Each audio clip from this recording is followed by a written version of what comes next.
So I'm just going, just give me a few minutes. So I'm not texting my friends before going on, and it should be live.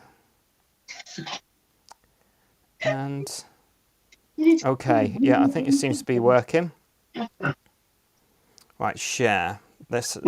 So bear with me, everybody, as we're sharing now. So copy. Oh, hang on, share to a group. Now let's hope.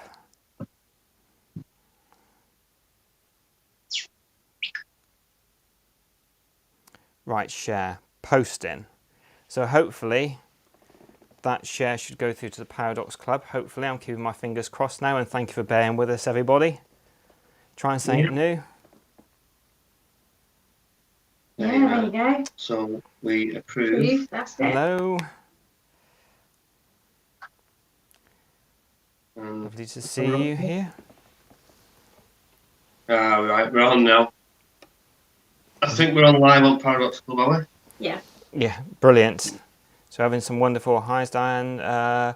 Sue is saying hi. Hi, Sue. Hey, hi, Diane. Hey, Diane. Wonderful. Can you see these comments coming up okay? Yeah, we'll put a few. I don't know what to do. Well, if you go silent on your phone, we can put the Paradox one on as well. Right. May is here. Hi, May. We can see it. Paul Fish, hello to you. Hey, Paul. Hi, May. Hey, May. There we go. Yeah. Annette. Lynn. Hey, May. Lee, I hope I'm not missing anybody here. It's we've got them all up now. Yeah, we're good now. Hi, Annette. Hi, Annette. Hi, mate. Hi, Paul. Hi, Lee. Hi, Diane. Diana. Hi, Diana. Hi, Nana. Lovely to see you all here at the moment. Anybody I've missed? I think I said Lynn. So hello to you. So it's lovely to see some people. So as people are going and we're saying hello to people, we'll just start very informally, and just wanted to see how you've both been, and then we'll get into your exciting travels where you were nearly blown off the pier at Llandudno.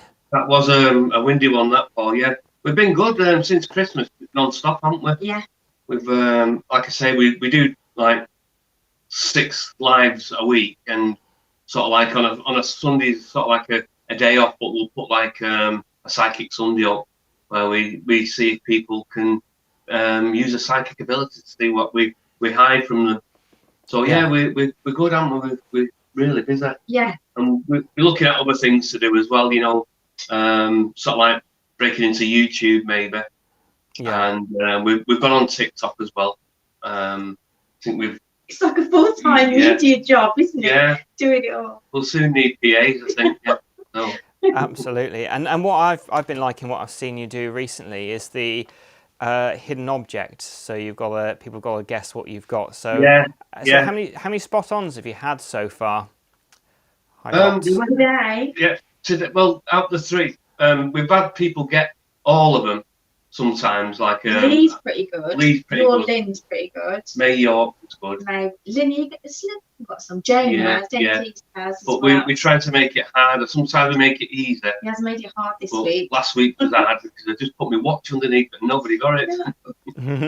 But, what we try to do is see if, instead of guessing, people guessing, just to see if you do actually can come up with a psychic answer to it, really. So we just give them the benefit of the doubt and we reveal. We offer them a strange winning prize, but it's like, say, £1 million Paradox pounds, but they don't exist. So it's not cryptocurrency or anything like that. But it's just for fun, really, on a Sunday. But I enjoy doing the lives. I mean, we do the silent room on a Monday. Sharon does communication. She does experimental on a Wednesday sometimes. It is at the minute, yeah. Yeah, because usually she goes out on a Wednesday, but because it's too dark, we're doing experimental Wednesday. Thursday is tarot cards, and then Friday is an object in the room again, where we try and find an antique object or anything we think may have spirit connection to it. So yeah, and Saturday. Saturday I do the walk around with the church. I like to do a bit of history with the church and the area where the church is in, just for just under an hour really, to go live at 2 p.m. And then that's what I like to do as well. So yeah, we're quite busy, aren't we? Yeah. It's great. But like I say, when we went to Llandudno, it was to do a follow-up because we wanted to see if we had any connection really. Yes. On the way down, Paul, we were following the sat nav, and when we got near Llandudno, I was driving. I said, I think we should turn right here, and Sharon said, no, we go straight on. We follow the sat nav. But when we went to find Paul's house, Sydney's house and the church, it was the right-hand turn where I was going to turn. Where you wanted to go. Yeah. Absolutely. So yeah, you should, particularly as you've had that from a child, really. So I thought soon I'd show the video.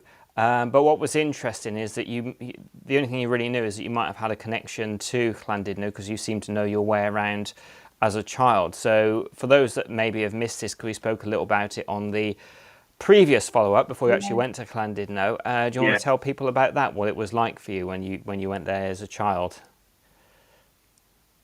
in Llandudno? As a child, Paul, I always felt there was a connection. We always used to go to Wales, North Wales, for our holiday. So Llandudno was a day out. Conway was a day out. So we'd go to Llandudno. But as a child, I always used to say to my mum, if we turned down this street, and I used to explain the street to her, what it looked like, and the shops, and she'd say, how do you know that? Like, you know what I mean? And I just felt I always had some connection with Llandudno, but never in a million years would have thought it had been through regression that we found out why. You know, and thinking back there, Sydney moved to Llandudno from Bradford, round about probably like the age I was going as a child, maybe. So yeah, so there must have been some connection with that. And like I say, I always felt I knew Llandudno before I actually knew about Llandudno, you know, about the theatres and the piers and the shops. And every time I sort of like walked down the street, it was like replaying a movie reel from, you know, a black and white movie reel. That's what it felt like to me. And I couldn't understand why until we done the regression with yourself. So what I thought I'd do is, and I'm not sure how this is going to look, but let's see it out anyway. I thought I'd actually share, because you went live when you got to Llandudno, didn't you, first of all? Yeah. And it was incredibly windy. So I was wondering, because there's people on my channel that maybe not have seen this beforehand. So I thought, if it works, I've never done this through Restream before, so I hope it's going to work. I'll try and play the actual first video. So shall we see if this works here? We was in the middle of that storm as well. So. Right, it's ready now. So right in the middle of the storm, and then we can tell everybody how it was for you after. So we're going to see how it plays now when I try this. Okay. Hello, good afternoon, and welcome from a very, very windy Llandudno pier. Right at the end of the pier, we followed the end of the pier because I thought that might have been a theatre at one time. I'm not too sure when I got close up to it.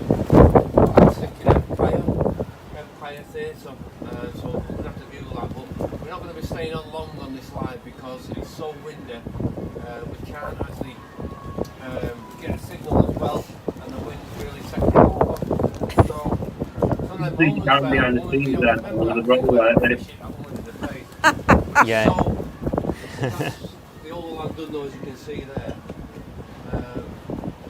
And we're going to be tracing Sydney's steps. If anybody's on, just let us know.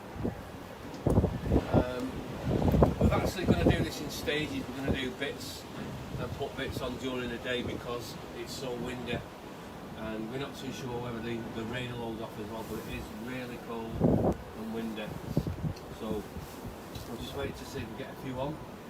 You look quite dark. Does it? Yeah. There's two watching, but I can't see. Yeah.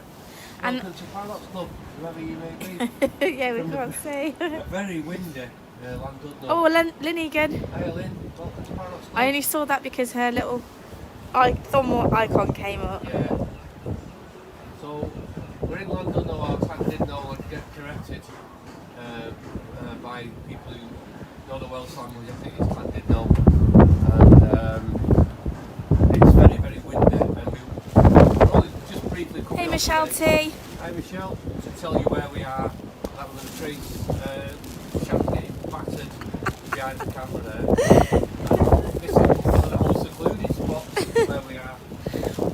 But what we'll do, we're going to film bits of it today and we'll put them on as the day progresses. We're going to go down to the cenotaph and then we're going to try and trace where Sydney may have lived or on the road he lived, and then we're going to go to the cemetery where his parents are buried, and he has something on his grave just saying that he's buried there, but it's just like a memorial really. He's actually still buried in France, and when he was buried in France, he did the German soldiers give him a full military funeral by the Germans, and then they exhumed the body and they moved him onto an English cemetery in France. But yeah, this is Llandudno, as you can see behind me, and it's lovely. As you can see, it's a lovely fresh breeze. But like I say, it's not fair if we do a live and you can't hear us because of the wind, because it is quite gale force wind, isn't it? It is, the yeah. seas, Very choppy. Well, Yeah. and hopefully we'll be able to put these videos on. We'll put like a pre-recorded on from the cenotaph, and we'll put a pre-recorded on from the street where Sydney may have lived. If we can pick up anything there from the street, we'll film going down the street to see if we can feel anything from the street, and then we want to end it at the cemetery, which is There aren't any of the comments, Lynn. She says, I can't see other comments. There aren't any at the minute. is there not? No. No. Yeah, it's really bad conditions, so Hey, oh yeah.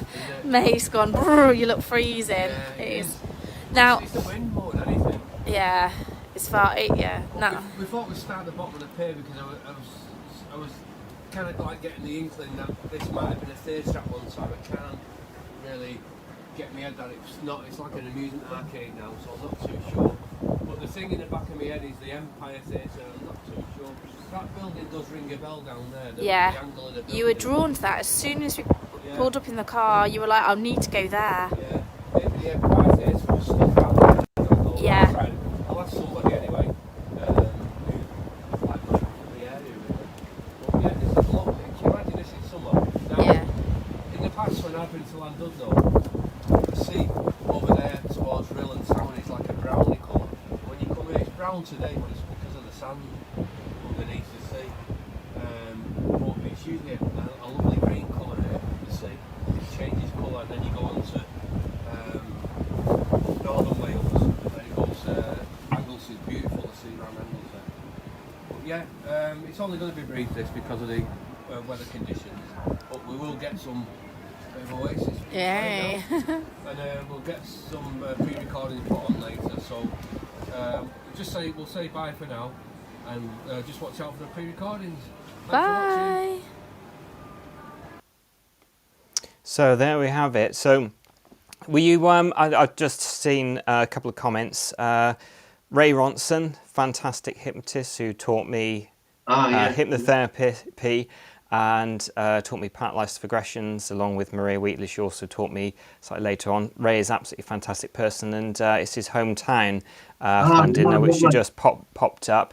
Somebody, and I'm afraid I've lost the comment because they're going so quickly because I tried to find it again. So hi Ray, if you're watching. So you say, have you ever thought about going to France to see, the actual where you're buried? And really interesting. Yeah, I did a couple of years ago. I went over to Belgium on the quite on the Western Front tour, which took you around the trenches and all the cemeteries there in France, and it's such a great place to visit, even though there's a lot of like sadness there. They're so beautiful. The cemeteries are well kept, and that So France, I think, because when we was on the tour, we was round Arras which is in France. Even though we was in Belgium, we moved over to Arras, around there, and that's where his plane was shot down. So I have a feeling the graveyard could be round Arras somewhere. I'd have to recheck and research it again. But yeah, it'd be interesting to do that. Yeah, just to see his memorial over in France. Definitely. Yeah.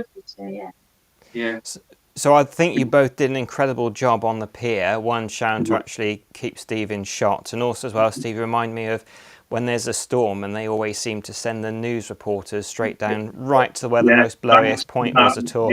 Yeah, in the storm, yeah. So we were drawn to that, Paul. So we're drawn to that the pier there for the simple reason. When I saw the building at the end of the pier, I thought it might have been a theatre at one time, because I can remember walking up the pier towards a theatre. Maybe it was another part of Wales, I don't know, but that's the reason we started at the pier, because I just wanted to see if it had any sort of like signs up saying it was once a theatre, but I'm not too sure if it was. But we think the theatre is now Wetherspoons. Yeah, we actually went into one of the theatres. Yeah. We thought, well, we'll kill two birds with one stone. We'll get something to eat and drink. Yeah. But it's absolutely, because the weather, I think everyone was in there. But even then, where it would have been the stage, you said it just feels familiar, kind of thing. Yeah, so, because in the Wetherspoons where it was, they'd left it sort of like it still looked like a theatre inside. So where the stage would have been, if you turned to look out from the stage, you still had the stalls and the private boxes and that, and it's sort of like as if it was on stage again when we stood there. It felt really similar, but that was the Empire Theatre. That was the Empire, yeah. But it's definitely you can feel a connection. But again, you led us to that. Yeah. We didn't Google it. Yeah, I didn't know. Yeah. No, you went. So you said, oh, I've got in my mind's eye these domes. Yeah. And so you said, I think we need to go this way. And so you headed us there. I think. But we turned the corner and went. There it is. Yeah, and it has these domes. Yeah, it still actually looks like a theatre, but as you go in, it's a Wetherspoons right now. But yeah. So Ray Ronson here put there was a theatre right at the end of the pier. He's right. Which is great to hear. And where was his other one? So let me try and come in quite fast. So I do apologise if I'm missing saying hi to people because there's quite a lot of people. I'll try and go back and say thank you to everybody. And theatre, the Wetherspoons was an old Edwardian theatre. That's what Ray just said. Yeah. So we go. So I think we're right to go to the end of the pool then. To the end of the pier, Paul. Yeah. Yes, absolutely. Yeah. I mean, the pavilion you were mentioning as well was where Sydney's father used to perform. So let me just see what Pat says here. Hello, Pat. I think it used to be a theatre on the upper level. That's not there now, just beside the big hotel. So that's still there. So that's interesting. Yeah. Is that the hotel at the end of the pier? Towards the end. Yeah, I think it's still a hotel now. For a while, it was closed. That particular hotel. Yeah.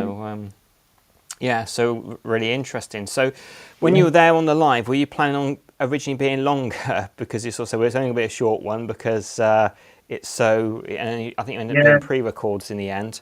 Yeah. What we done, Paul? We was going to. The intentions were to do 5 or 10 minutes on each one and then clip them together. Yeah. That's why we done 5-10 minutes of one.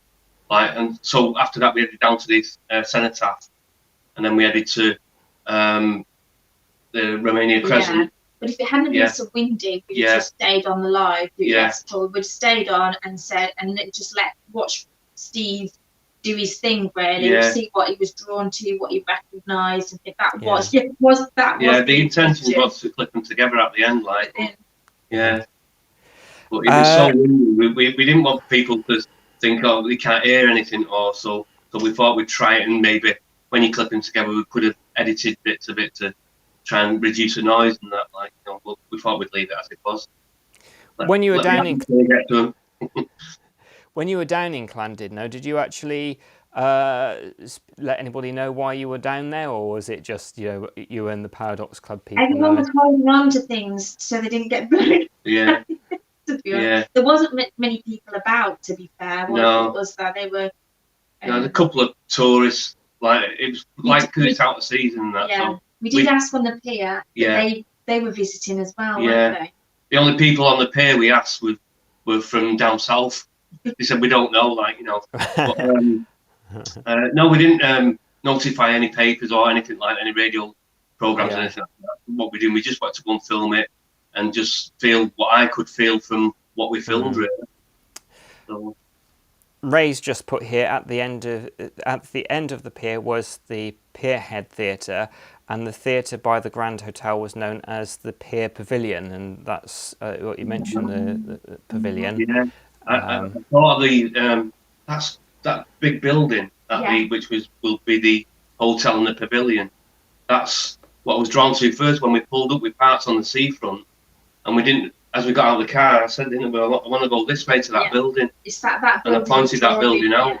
You did, yeah. And then when we got there, I thought, it's just an hotel. I thought, I thought in my mind's eye, I thought it was a hotel come theatre, and obviously it must have been at one point then. So that's interesting. That's the two theatres on the pier on one pier.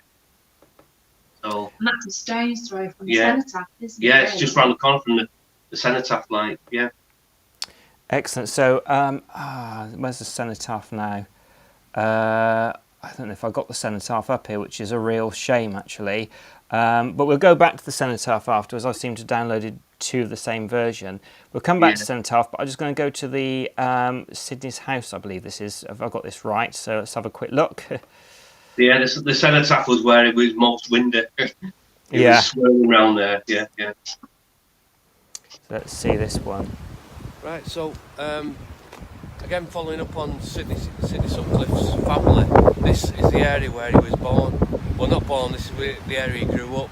Now, this is Romania Crescent, which is in Llandudno, or Llandudno, and just to get a feel for where he lived, I said to Sharon, we've just seen there's like a turret area of the houses there. That rung a bell, but also the size of the chimney stacks on this one, and this is number 26. When Sydney and his family lived here, it was called the Nook.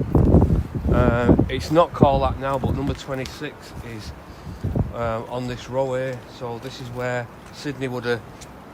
This is a street Sydney would have walked down, going to school maybe, going to church, going to the theatre with his father, Abraham, who was known as Arthur on the entertainment circuit. So these two chimney stacks. So you can see number 24 here. So number 26 is next door to it. So that is. We're going to take you over the road so we can see it. That is the house where Sydney grew up as a child. And background house, really, isn't it? Yeah, it is. And also, I have to say, as we were driving into Llandudno, you wanted to turn off at the roundabout. Right, yeah, and I said, no, it's not. It's straight onto Llandudno. Yeah. And actually, this. I wanted to turn right, didn't I? Which would have took us here. Which would have took us here. Yeah. To me, what I'm thinking there, the house has been knocked into maybe 4 houses there, knocked into 2. What do you think? Do you think?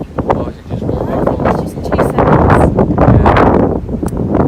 So that house. Was it me who grew up there in a past life? Maybe Paul could answer the question to that there. But we've come full circle. Yes, probably.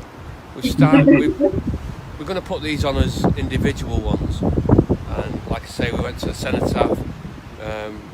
We've seen the graveyard. We've seen Sydney's name on the war memorial. And now we're at the house where he would have grew up. Or was it me who grew up here? Did I go to school that way? Did I go to church that way? Because the church was that way, wasn't it? Yep.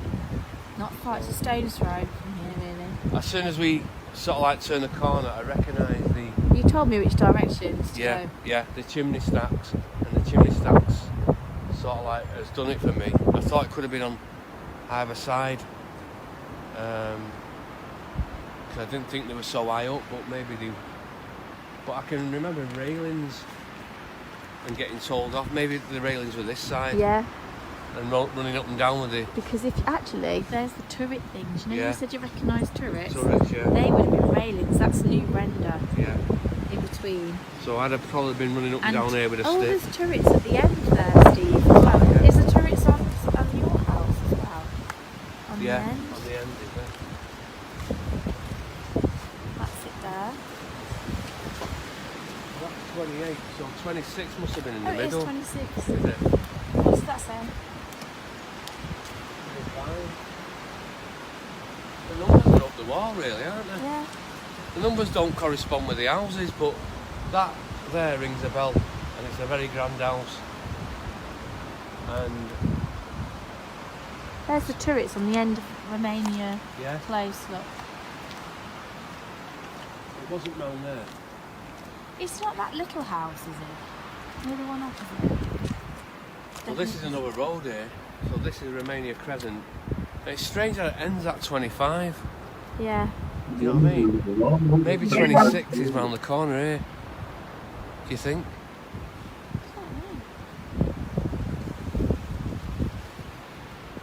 Maybe back then, 24, 25, 26 was down the corner. Yeah, could be. A shared path maybe. Yeah. But I can remember running up and down. Maybe it was this side with railings. There's not railings there anymore. And getting shouted at. But yeah, this is where Sydney Sutcliffe grew up. Okay. Slightly less windy there. Ray also said there used to be a Victorian theatre at the seafront called the Arcadia Theatre, which is demolished now. I was just going to say, if you're able to, and you're here still, if you want to jump on because you know an awful lot, that would be quite good. I can send you a link, so just give me a thumb up or say yes or something during this live if you want to come on. And good news, I've also come across and found the video of the cenotaph, so I can also put that on as well. So that'll be Thank you, Phil. Wonderful. Let's see what Ray said. Oh, blimey. What's happened? Yeah.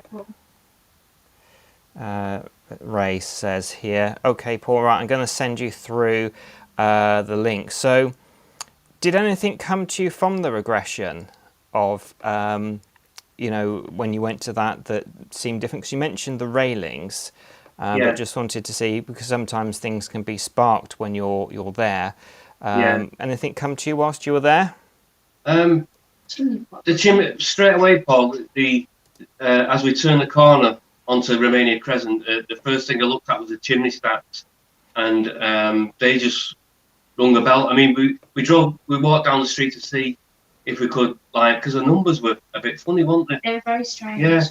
So and you were looking for the railings. Yeah, I was looking for railings, and then I'm thinking, well, they won't. Maybe obviously they won't still be here, because it's like, you know, a long time ago. But it's sort of like as I was there, I knew it straight away. So when I saw the two chimney stacks first, and then opposite the side of the road, in my mind's eye again, I visualised railings where I was running up and down with a stick and being told off. I should have videoed in the car. Yeah. Because when we got back to that roundabout, and I said, "Oh my God, it's the way that you wanted to go down." Yeah. Steve couldn't see the sat nav because I've got it on the phone, which I'm holding. Yeah. And as we're down here, he said, "I've got to go right here, haven't I?" And I was like, "Yes." He goes, "And when I go right, there's going to be a hill." Yeah. And then we turned, and there was the hill. And he said, and then he goes, "It's second left." Second left. I knew. He just knew. I've never been around that area, Paul. The only time I've been to Llandudno is on the seafront and in the shops and things like that. So, but yeah, as soon as I turned the corner in the car, and we got out, and I walked down because I wasn't too sure. But as soon as I got out and seen the chimney stacks, that rung a bell, and I couldn't make up the numbers though, because I I couldn't make up if 26 was round the corner and a shared path, because the numbers went 24, 28, didn't they? Yeah. And then 26. It was weird. Yeah, so we didn't know whether the house had been knocked into another house or it was, But outside the house, I thought I'd turn right to go to school, turn left to go to church. Now turning left worked out. That's what the way the church was. Yeah. So it was replaying in my mind, if you know what I mean. Even though it's probably not changed much, like the features of the houses there, but I could still see Romania Crescent with hardly any cars on it in my mind's eye. So I sort of like got briefly taken back to how it would have looked, like a freeze frame picture, and then it went like, you know what I mean. So yeah.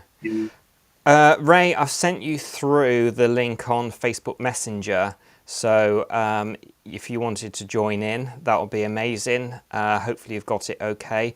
Just click on the link and it should take you through. Any problems, message me and I'll get back to you. I had a couple more questions. I wanted to ask this one from Pat. Do you continue to remember more after your regression had finished? For about 3 days. Yeah. Good question, Pat. Yeah. What I did was, for 3 days, I wanted to find out more, and I was sort of like, right, because I'd never Googled Sydney's name or anything like that, or I didn't have a clue who Sydney was till it come out in the regression. So I was sort of like a walking encyclopedia for 3 days after the regression. Or I was trying to find out more and more, like, you know. Yeah. And it just sort of like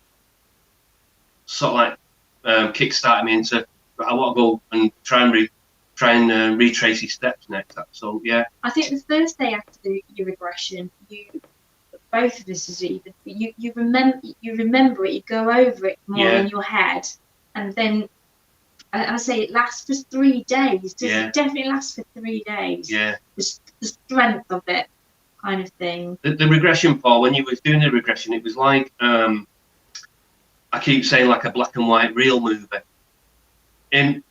While I was under regression, that's what I was sort of like seeing, was like being played out.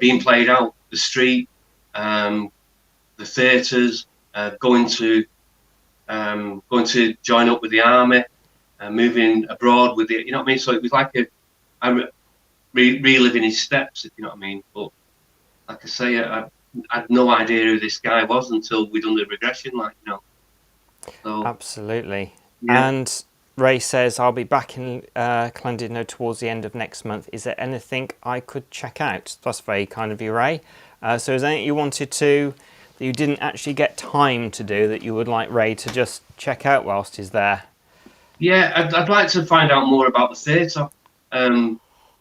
What Sydney's dad, Arthur, done as on stage. I know he was like, I think he was like a warm-up artist or a song and dance man. And I think at one time I could see myself stood in the wings waiting to go on as a child, dressed the same as him.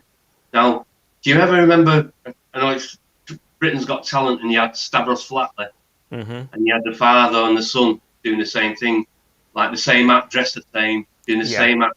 That's what I was visualising from the wings, waiting for my cue to come on.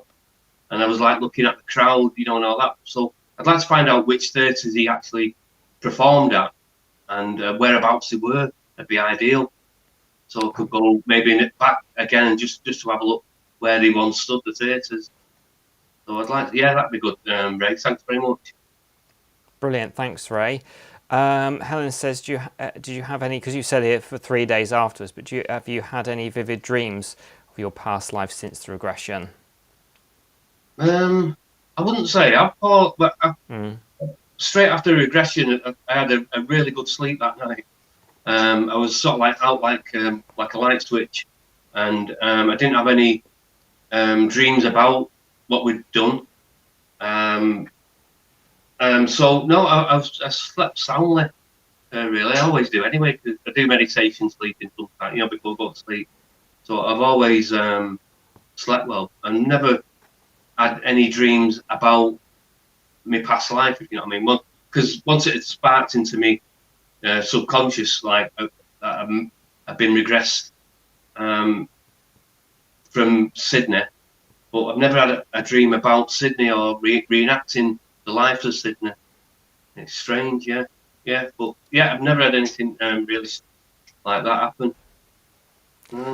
And Maurice says, do you feel homesick when you were around Llandudno? So either the most recent time, and I can also say maybe when you were your child going around there. I just wanted to go to Llandudno all the time, and we used to stay in Tywyn, and just outside Tywyn, and I always used to say, can we go to Llandudno, like, or Llandudno? I know it is Llandudno. It's spelled saying by the Welsh, isn't it? And we say Llandudno. It's just my accent, but I always wanted to go to Llandudno, even though like, as a child there wasn't a lot there. As a child, you want entertainment, like you want arcades and things to do. But we used to go like to the Welsh Mountain Zoo and Conway. But Llandudno, I just wanted to walk around it as a child.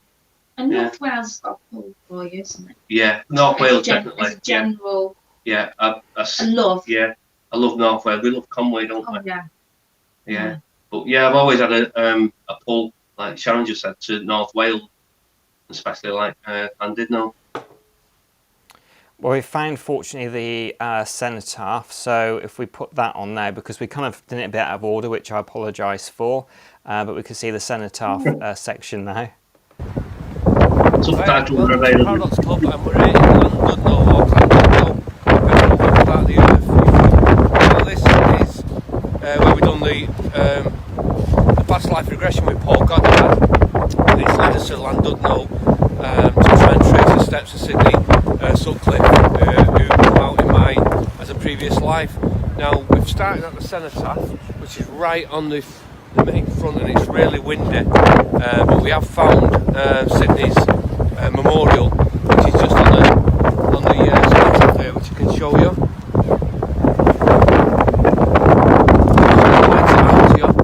You can see Sutcliffe lost his life in the Great War, and his name is on here forevermore. Now what we'll do, we're going to try and relocate and we'll find his house where that was, see if anything rings a bell there, and then we're going to go to the church. We're not too sure where his grave is. He's not actually buried here, he's buried in France, but the church, the graveyard is where his parents are buried, and he has his name on their grave. If we can find that, fantastic. So we're just going to do this just to tell you where we are, and we're going to move on. Thank you. That was a very windy part of North Wales that day. Yeah, it actually looked like you couldn't wait to finish that almost, because it was so windy. Yeah. So one of the things I was going to ask you, one of the things which came out is that it was very much during the New Year time, people were actually making a sound, and as when I heard from my grandparents, it seemed to be a community thing, New Year's Day. I mean, when it was New Year this year, I mean, did you ever feel like any hankering to kind of go back to that sort of time since having the regression? If not, I was just wondering if it might have triggered something, that's all. No, not really, no. I mean, what I can remember about New Year's Day in Llandudno was the ship's horns.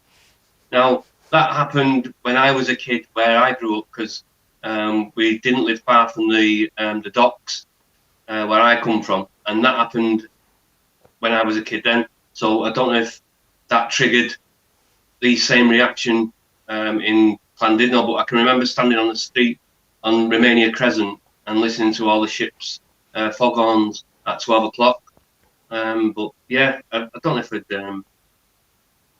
could go back one day, maybe New Year's Eve, and see, what it's like now. I don't know what the reaction would be. Yeah, be interesting. Yeah, it'd be nice to do that, probably. Yeah. The whole experience, what do you think the most surreal part was for you? I think finding the grave. It was purely what we got there. The weather was bad again still. It wasn't as windy. Yeah. chucking it down. Really bad rain. And we scoured the entire cemetery. We knew part of it was a new part, so we ruled that out. But we spent about, an hour? Maybe a bit longer. Yeah. Well, and individually we're thinking, this is a needle in a haystack. Yeah. Thing. We was going by row, weren't we? Yeah, so we because it was raining, we split up.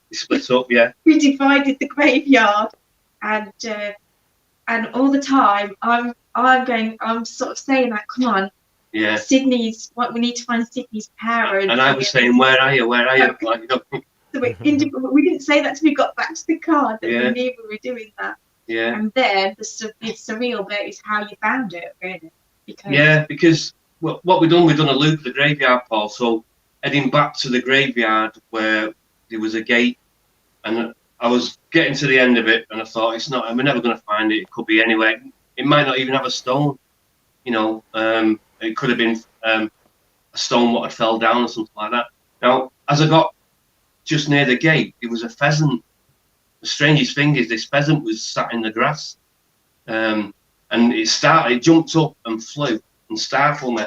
And when I looked, turned round to where it flew off the grave in front of Sydney's grave, and I turned round to Sharon and shouted, "I found it! It's here!" And it was right next to the gate where we went in, but went past it and then come round and come back to the gate where it was. So this pheasant actually showed you. I was that far, probably 10 seconds from giving up, because I thought we're never going to find it. And we were drenched. And this pheasant startled me that much that as I looked round and I saw the grave, and I saw Abraham's name first. Arthur's, Abraham, it said. Abraham. Yeah. It said Abraham. And I said, I found it. It's here. But that was a surreal moment because Sharon said, I'll film you at the graveside, and you said to me, "You're all right, didn't you?" Yeah.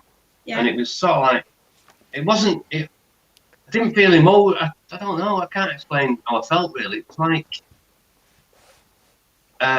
when you visit a grave of somebody, if you've lost a friend and you go and visit the grave. That's how I felt. I didn't feel he was part of me. I just felt I knew him. If you know what I mean. Yeah. I don't know if that makes sense, Paul. I don't know. Absolutely, it makes sense. And didn't your mum die? Yeah. The strange thing is that. What was her date? Her date. She died. And then you weren't born long after. Yeah. She died the year or something like 9 months after I was born. So she died in, I forget the year now, but the following 9 months later, I was born, which is wow. So I think it's almost like were you waiting for her to pass so could before you would reincarnate?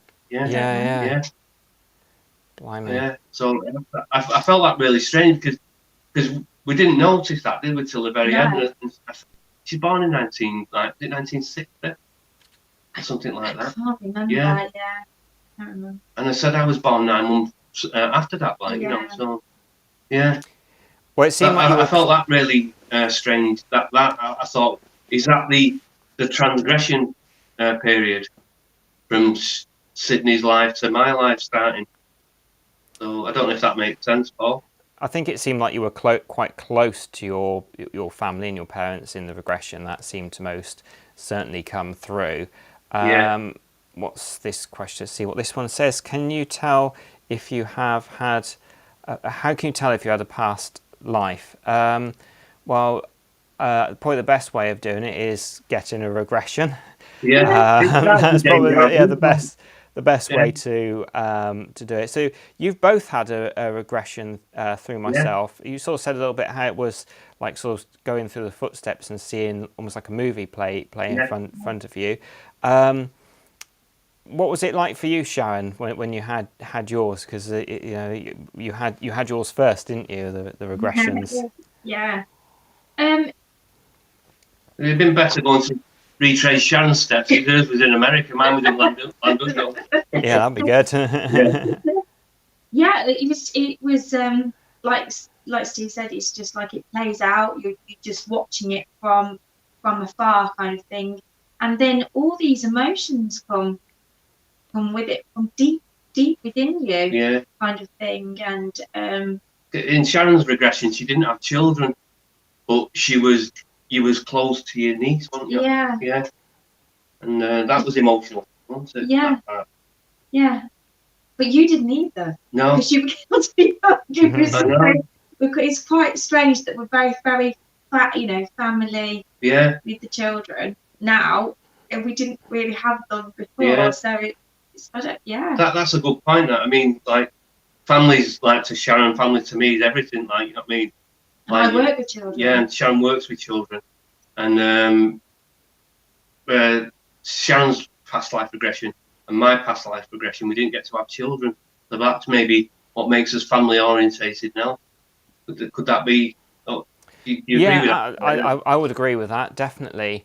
Jane is asking, she's been interested ever since she was young, how have I wired that my imagination would make things up when being regressed. I think what can be done is that, because when I do a regression with people, I always make sure I record it.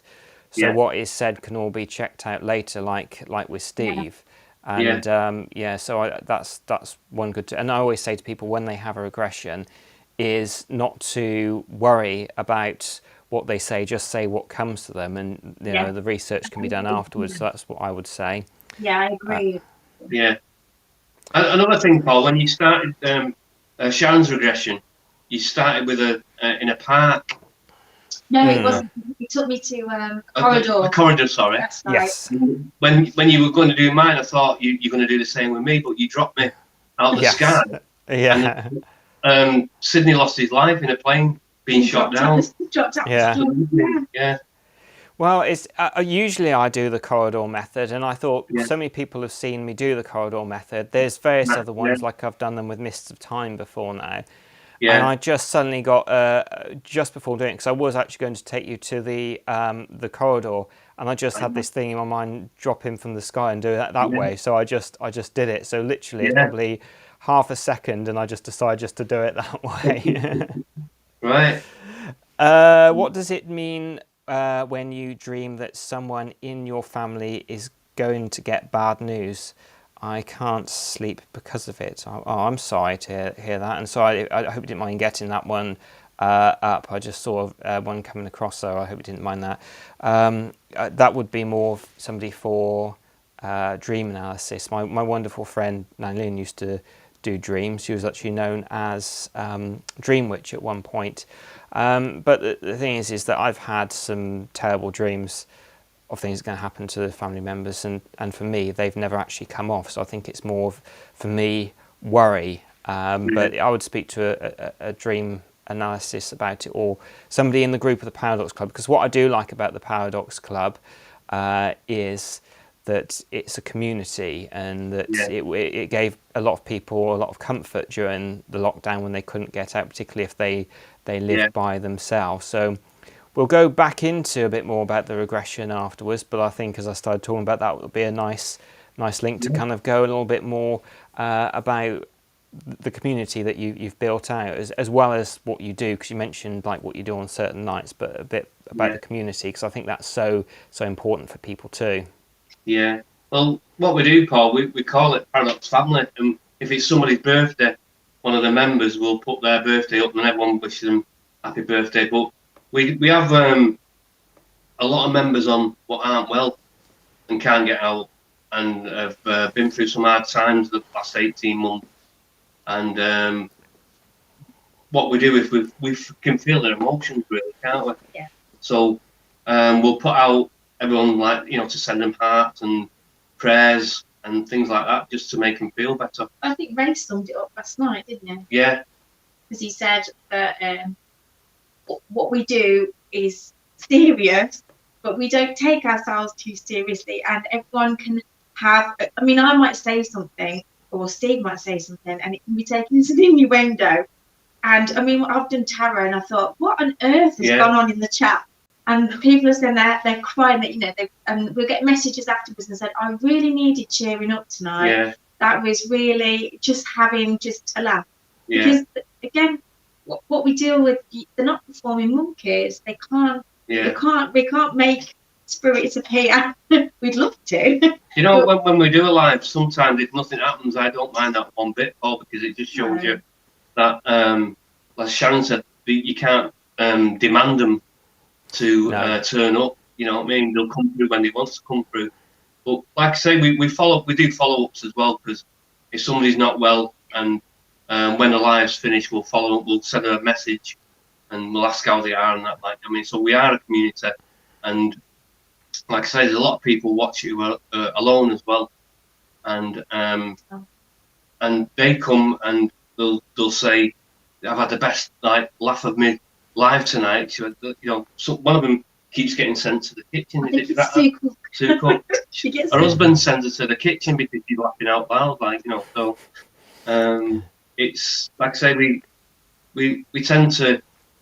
There's some chats you're not allowed to chat. Yeah. We follow some groups, and you're not allowed to have any of the chat than paranormal, and things like that.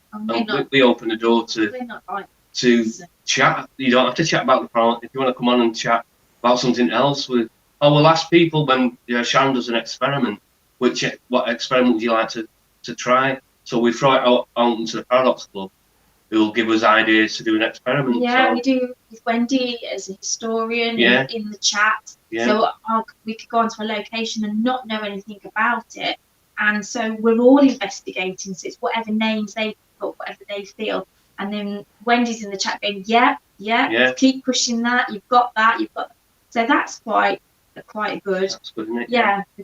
But the community, there's definitely community spirit in there, Paul, because, like I say, and we call each of us family members. Yeah, our personal message is open to anybody in the Paradox Club for whatever reason. They can chat paranormal, they can chat UFO, they can chat whatever they want, or if they're not feeling great, they can chat with us. Yeah. We're always. Yeah. It's a good, because, like but we they say. make good friends. A lot of people make good friends. Yeah, there's a lot of people on the page 18 months, 2 years ago, never knew each other from Adam, like, you know what I mean? And now they're friends and they send each other birthday messages and things like that. So we built up a community where people have formed friendships through our club, which I find that fantastic, like, you know.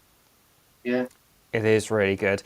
And a lot of people have just been saying, fully agree, I agree, to what you've been saying. I've just left this one. I'll touch on it briefly, Jane. Yeah, I've been regressed a few times. I haven't for a few years now, actually.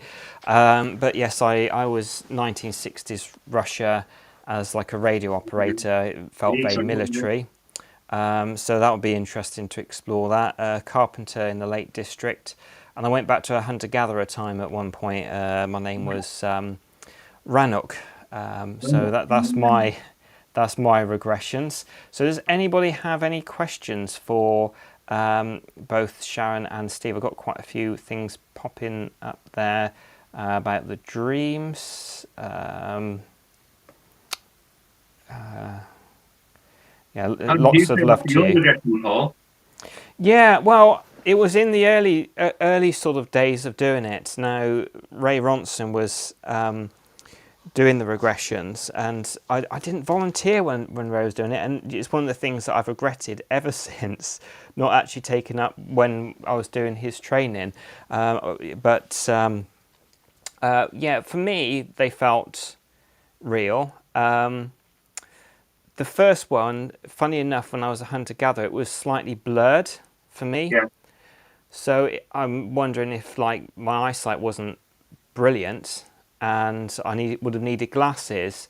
The Tim one, which was the Carpenter in the Lake District, that was kind of relatively vivid. But the one in the 1960s Russia, I had to be like a radio operator, and it was like if I got something wrong, I didn't know what would happen, but I knew it would be bad for me. And although it was more sketchy than the other one, I felt more emotion and felt more stressed from that regression. The person who took me through the regression didn't take me how my life ended in that one, so that would have been interesting to see. But they were learning the process of it, and I think they might have been a bit worried about taking me to that stage. But again, it's something that I can explore, but end up being quite busy conducting regressions that I don't actually get to do them myself very much, but yeah, I will do some. I will try and get it sorted at some point. Definitely, we should be watch interesting. you live. That's you what should we do like We should watch you. Yes, absolutely. I get something to do. That'd be Maybe good. Ray or Maria or somebody would be. That'd be really interesting to watch. Yeah, absolutely. But it's not just past lives you do, is it, Paul? No, it's not just past lives that I do. I'll just respond to this one there. Paul, did you go back to Russia in the area where you were a radio operator? No, I haven't been to Russia at all. And I don't think I was asked so many names and dates, which would be interesting. But because I had the regression then, I've not looked too much into it because I wanted to see if the names and places which I'd mention in Russia, if they came out, that would be sort of more compelling than I've looked it up. So yeah, I will get to have it done at some point. Maybe not my channel. Maybe I can get it done on the Paradox Club with somebody else conducting it at some point. Yeah, right. Yeah. Yeah. So, sorry, you were going to ask something then, I think, before I just finished off that. It's not just regressions that you do, is it, Paul? No, it's not. So I do hypnotherapy with people. That's classic hypnotherapy. Went through celestial training, Ray Ronson you saw, and if anybody is interested in trying to become a hypnotherapist, I highly recommend Ray Ronson's approach. It was a 4-day intensive at Baskerville Hall, a fantastic location, and it was actually where Conan Doyle based-ish handled the Baskervilles, but the family wanted the location to be moved. So when I did the first, I'm not sure because I also did the stage hypnosis course with Ray as well. But the first sort of time I went, I think it was the first time I opened up the curtains and kind of it was all foggy looking out over the grounds they have. So it was really quite atmospheric. So that's in Hay-on-Wye. So if anybody can get to Baskerville Hall on Hay-on-Wye, I highly recommend it.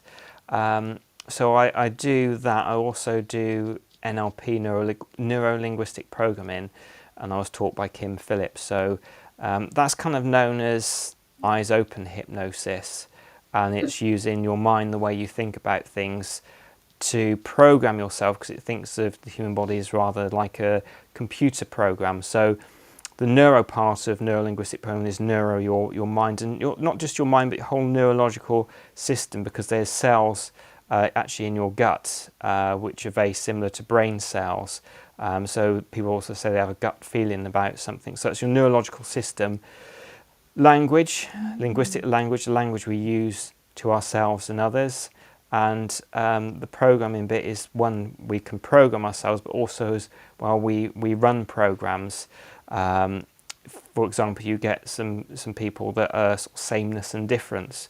So some people would always want to do the same thing, know what they like, know what they do. Other people more like me like to keep changing things and doing things differently, but it's all context specific. So the idea is if the program's not working for you, if you're feeling shy, underconfident, you can rewrite that program like a computer and put something in sort of positive. But repetition is always key, because you kind of create like a groove in yourself, because we learn to tie our shoes, because we do it over and over and over again. So it's not like you spend all day doing something, but some NLP tools and techniques that I give people, just done a few times throughout the day, repetitively, that's the key. You know, and I say to people, there are 2 times when you need to do your NLP exercises, when you need it and when you don't need it. It's not just exercises NLP, it's about listening to people as well, but that's kind of it in a nutshell. Anyway. Very interesting, Yeah, so I've got a question here, and then also as well, if there's any questions for Sharon and Steve, that would be amazing as well. So what do you think about being given the power of healing? Yes, I mean, I think with a lot of these things, if people do Reiki, you can learn to be a healer yourself. So I think that some people are born with it, but I think if you're not born with it, doesn't mean that you don't have it. I think that you can train yourself to have the skills. And also as well, I'm a big believer in intention. So if you've got the intent for something to be healthy and well, then that can also be very beneficial to the person as well. And there's Lynn McTaggart has done a lot of wonderful research. They've had somebody on a TV screen and they've been sending healing attention to them and noticing positive effects. So yeah, it's all good. Yeah. Going back to Reiki there, Paul, I've suffered for years with a bad back, and I've tried everything.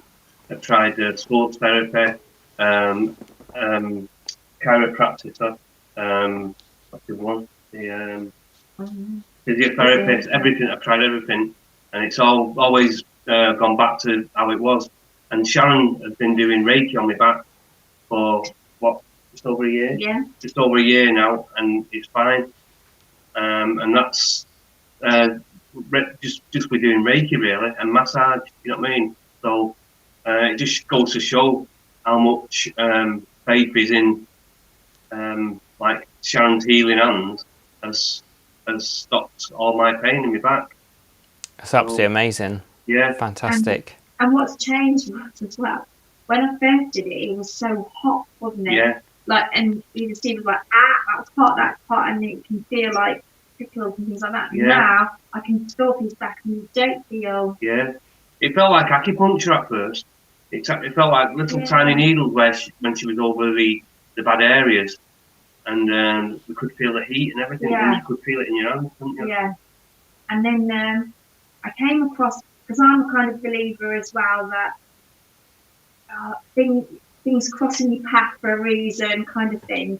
And I flicked onto YouTube, I was looking for meditation to go to sleep with, and this shungite for back pain came up. So of course it immediately it triggered my interest.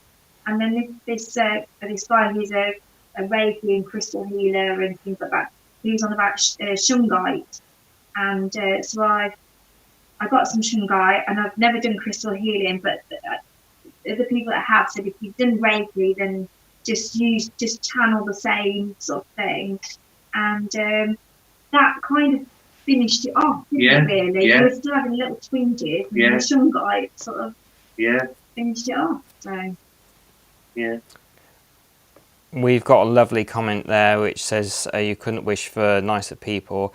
As Steve and Sharon, they are lovely, so genuine and kind. I have met them. So that's Gwyn. I hope I said your name right. Thanks. Yeah, she makes lovely cakes. Oh, she did. Oh my goodness. She spoiled us with cakes when we went round, Paul, and oh my God, all home baked, weren't they? Oh, fantastic. Yeah, such a lovely lady. Yeah. Beautiful garden as well. Yeah.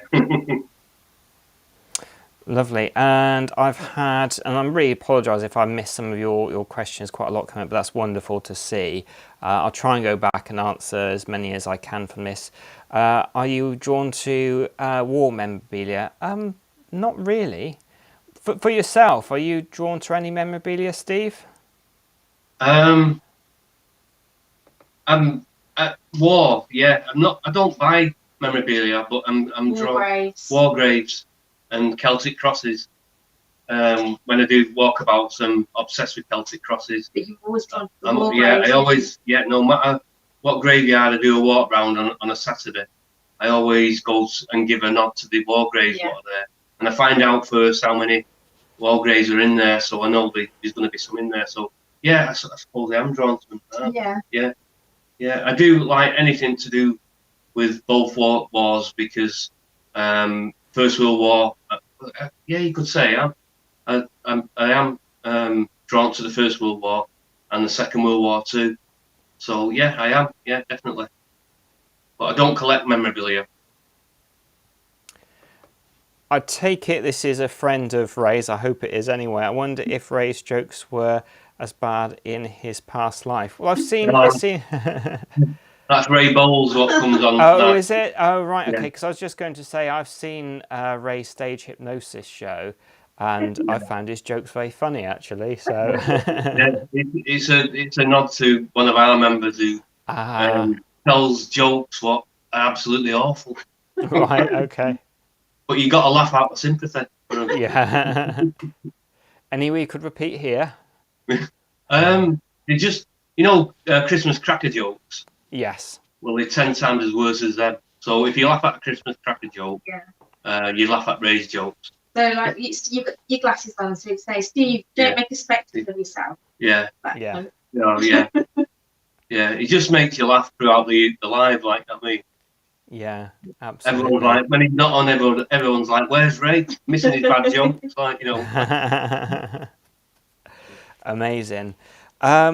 So anything from your past life, Sharon, that you think has maybe come through? Because you mentioned both about the children, but any sort of interest? And it seemed that you had quite a nice life during your past life. I did. And I've always been not a very confident person. And I would say that it kind of gave me some strength in the fact that I thought I did quite a bit on my own for one reason or another, and I thought I actually pulled on that strength a little bit in a strange way. I've kind of pulled it through to give me strength now, thinking you've been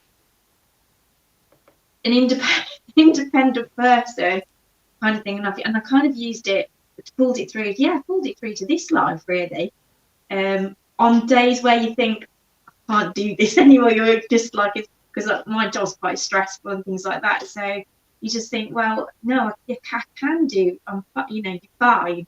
You can cope with life. It's fine, kind of thing. So, which I think I've pulled that from the regression. Yeah. We've had from Linda, would you recommend hypnotherapy for PTSD? For PTSD, I would need to know a little more about it. You're welcome to send me an email if you wanted to at Goddard NLP. So that's N for November, L for Lima, P for Papa.co.uk. So NLP is short for Neuro-Linguistic Programming. And I would know a little bit more about your individual needs. Also as well, when it tends to be things like PTSD, I often get people to just have a little chat to their GP beforehand, email them. I've never had anybody say don't do it, but I just get people as well to sign a form. But I'll know fully more if you wanted to, and there's I don't do the hard sell, so there's no pressure to book me or anything like that. But if you wanted me to email me your individual needs, and I can just let you know if I think that hypnosis would help in that situation. Yeah. Wonderful. So is there anything else you want to add?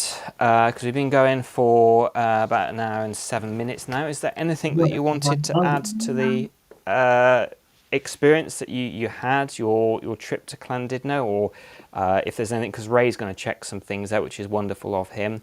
Yeah. But is there anything you want to that you wanted to add more? Anything you felt you wished you did when you were there? I don't, personally, Paul, I think if we do go back to Llandudno, I'm just going to go and do the same again. I want to go to the cemetery again, maybe take some flowers this time. I'm sorry we didn't take any flowers last time. But we didn't have any intention of finding the grave. We didn't think we'd find it, did we, really? And the weather was getting bad. It was going a bit dark, wasn't it? Yeah. So I'd like to do that. That'd be one.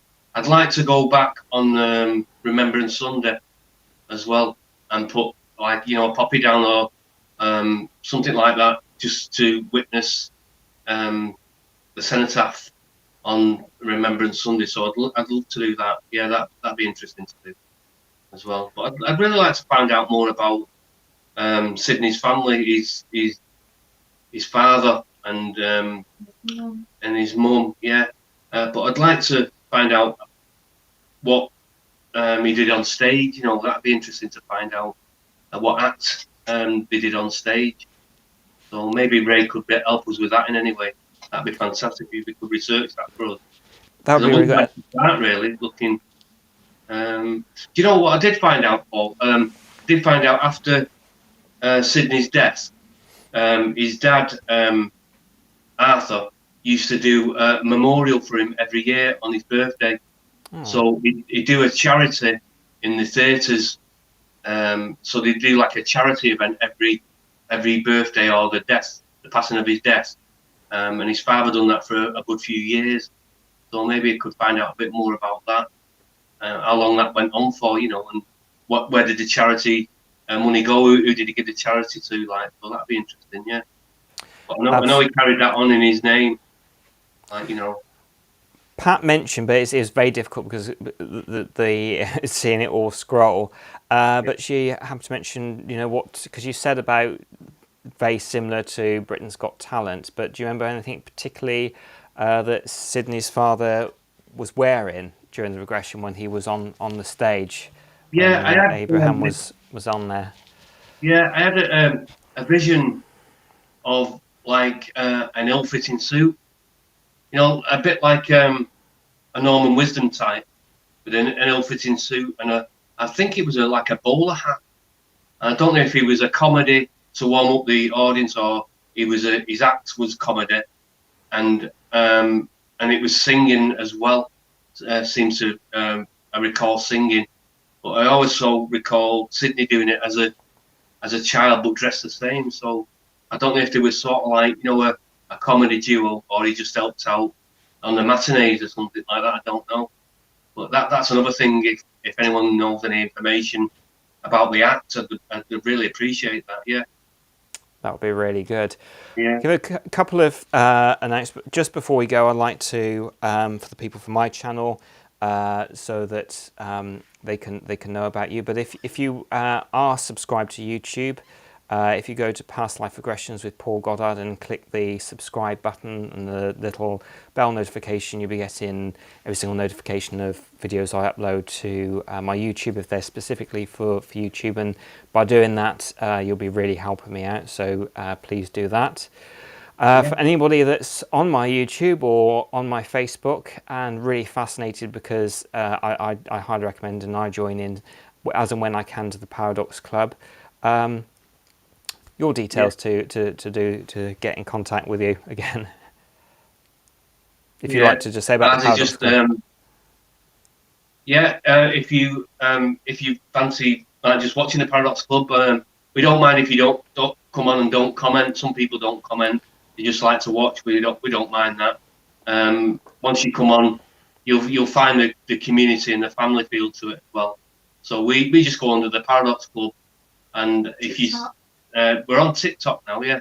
Sharon's our TikTok expert now, so we're on there as well. We just put little clippets up of what we're going to be doing and things like that. And we're going to try and go into YouTube at some stage. So we're really getting into the 21st century now, like I mean. So we want to do like if anyone comes on the Paradox Club, because we are a closed club, you just send a request to join, and we'll let you on. And we hope to see you because we love. Yeah. We've just gone over 1,500 members. We've just gone over. So yeah, we've done really good.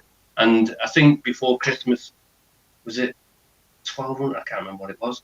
But we've had a sudden surge in people watching. So yeah, we're at about 1,520 members now. So yeah, we're progressing all the time. But like I say, we're an evidence-based paranormal group as well. But like to have fun. Yeah, but we like to have fun as well. Yeah. So you can have a laugh. And competitions. We have competitions as well. Which are free to join. Yeah. And like I say, on Friday we done a live on Friday, and we had the SLS camera set up, and we had like a visitor. Yeah. Most of the night, really. Yeah. Little visitor. Yeah. And the following, we've picked up on another child spirit we've been having called Lucy has come into the room. So we bought a doll last week, didn't we, from the antiques fair? Yeah. And exciting to follow. Yeah, exciting to follow me around the room. So I put it in the cupboard at night. Like, I don't want it like waking me up in the middle of the night. You know? Not ideal, no, definitely not. But yeah, everyone's free to join, and like I say, we're a nice, happy group, really. And if you want to laugh, you can have a laugh too. So, yeah. Yeah. I fully agree. Yeah. Well, I'll say night to everyone, unless you want to say anything else. And you okay there? Yeah, we're okay. Yeah. Thanks everyone for all your members as well, Paul, coming on tonight and taking part and asking us some great questions there. And it's been absolutely. a really enjoyable night, and we really look forward to maybe doing it again if we could do it again. Yeah, of course. Yeah, I must set that up. Yeah. So I just wanted to say that if I have missed any questions, I do apologise, but I will look back over the live and try and answer as many as I possibly can as well. So you want just to stay on for 5 minutes after we finish the broadcast? Yeah, okay, yeah. Brilliant. All right. Thanks. And thanks everyone to the Paradox Club for joining and messaging and commenting too. And all the lovely things you've said. Thank you. And all the lovely things, and we'll see you tomorrow night in the silent room again. Yeah. Tonight. Yeah. Well worth the watch, definitely. Thank you, everyone. Night now. Bye.